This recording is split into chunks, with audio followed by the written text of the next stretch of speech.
I'm Dr. Jordin Wiggins, and this is the Pleasure Principles podcast.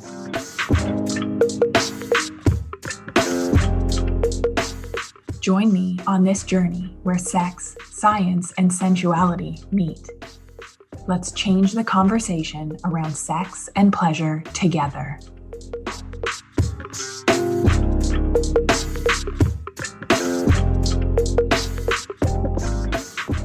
Welcome to the Pleasure Principles podcast.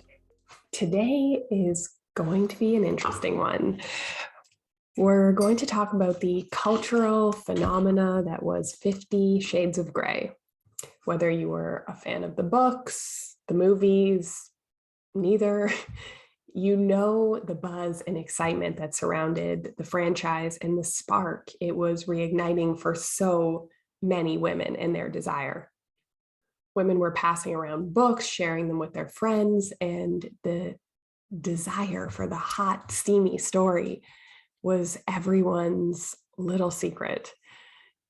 It opened the door for conversations and exploration that would have never happened without these series of books. With the work that I do as a feminine burnout and pleasure coach, 50 Shades of Grey and its main character, Christian Grey, come up every couple of months still.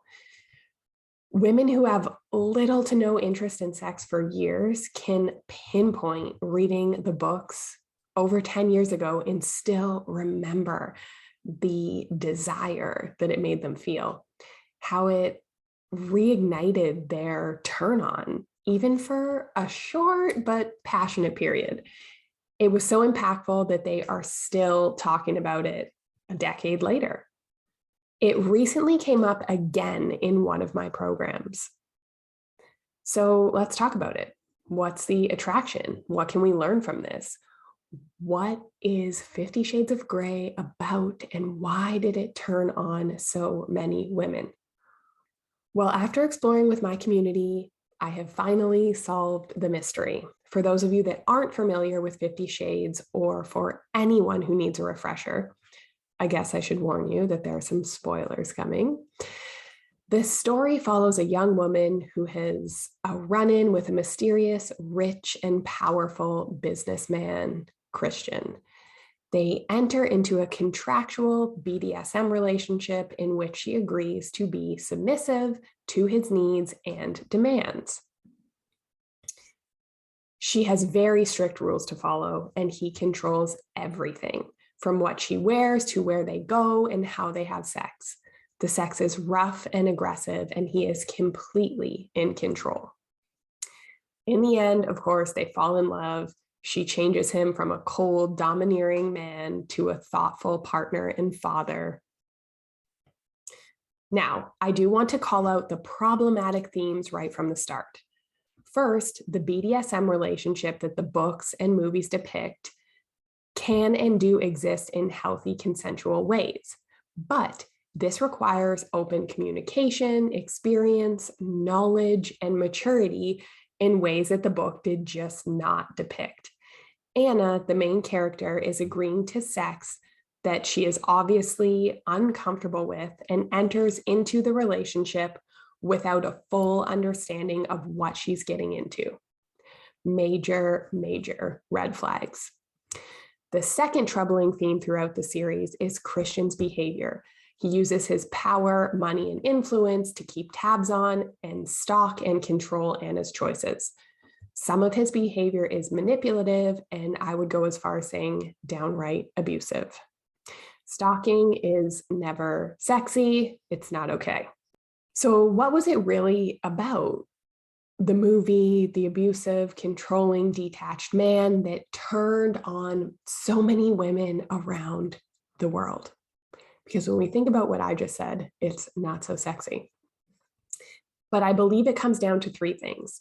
Number one, safety. Number two, surrender. And number three, security.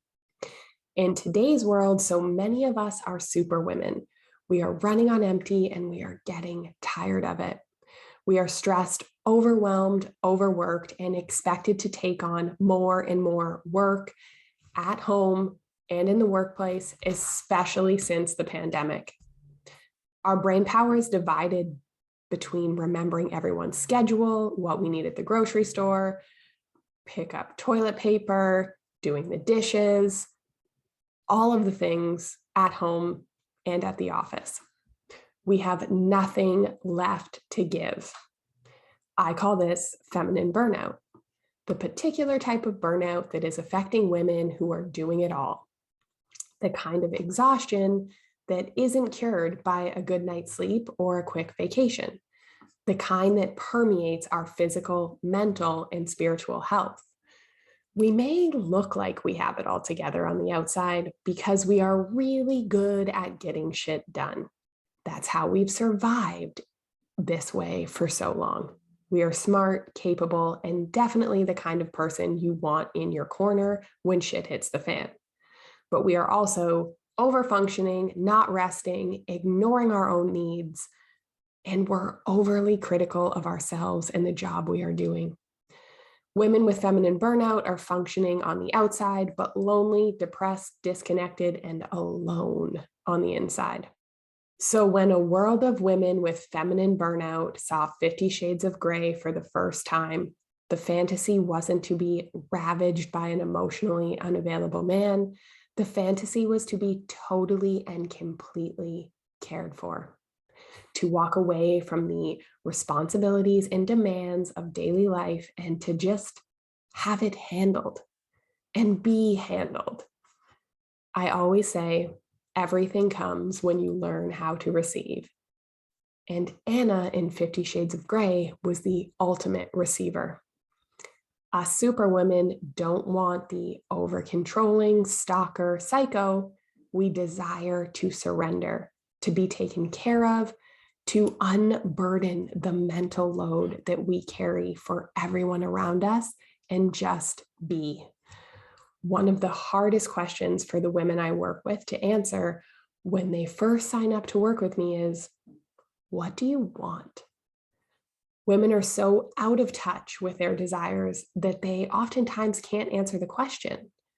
Asking them, what do you want, is so overwhelming, it often brings them to tears.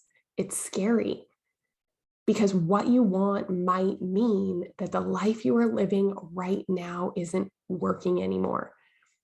What you want might mean that you have to quit your job, take that leap of faith and start over again.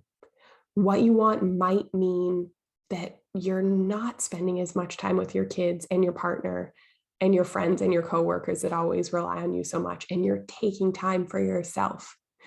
It might mean that the relationship that you're in might not fit for you moving forward. It's scary to give up and trust, and everything feels like it's going to fall apart if you do. But that was the beauty of 50 Shades. Anna didn't even have to decide to give it all up. It was just handed to her. Total and complete surrender. She didn't even have to make the choice to surrender. That was made for her too. The dates, the vacations, even her outfits were picked. She didn't have to think. She just had to let go. That's the ultimate surrender to the feminine.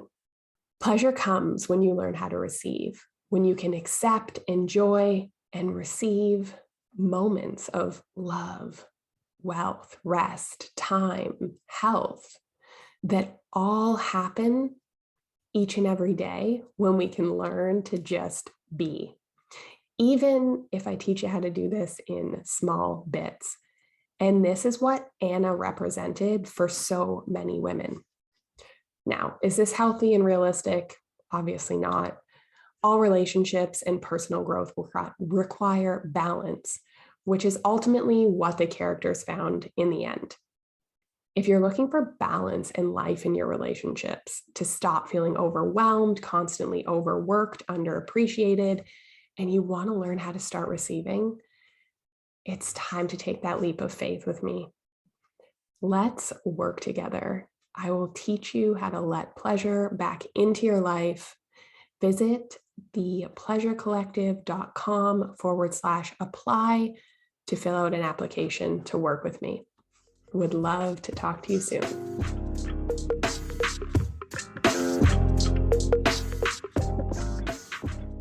You might not even know what you're missing, but if you've been searching for answers for why you're so successful in your career, but lacking in other areas, why your libido's low, why you feel so burnt out, overworked, why you're snappy and irritated all the time, why you can't lose the weight you want to lose, why you're exhausted but you can't sleep at night. You take care and run the show at work and at home, but you can't figure out how to take care of yourself the way you want to. You are in the right place. Maybe your relationship is on the brink of divorce, or you're missing the days of connection and intimacy that you once had. If you long for the spark and connection and you want to feel like yourself again, that radiant, turned on woman, then I have the solution for you.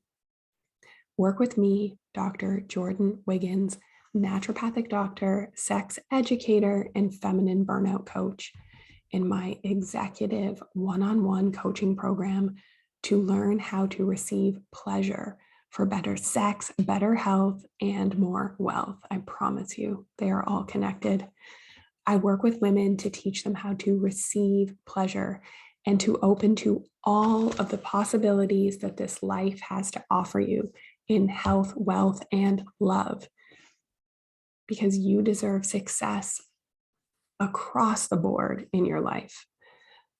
Finally, find the secret that was missing from all the work that you've done before and understand why you are so successful at work, but lack the spark and connection you long for in your relationships.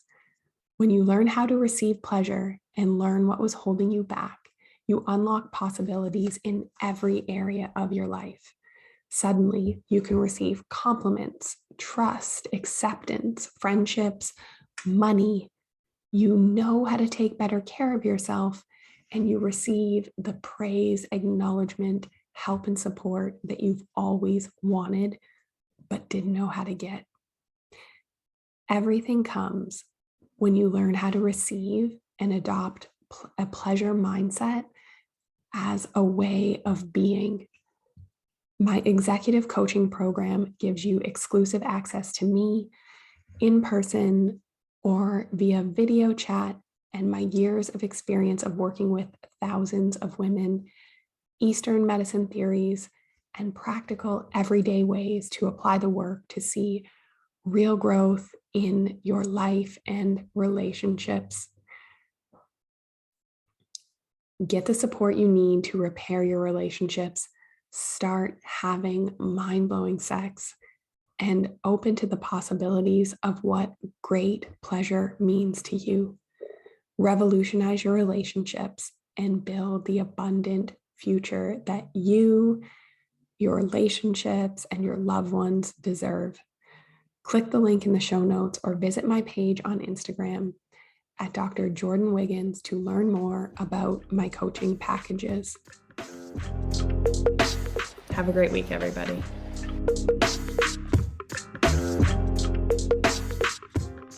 If you like what you heard in this episode, leave me a rating. Your support helps me get discovered by more women like you. Together, we can change the conversation around women's sexual health and pleasure for you, your partners, and generations to come.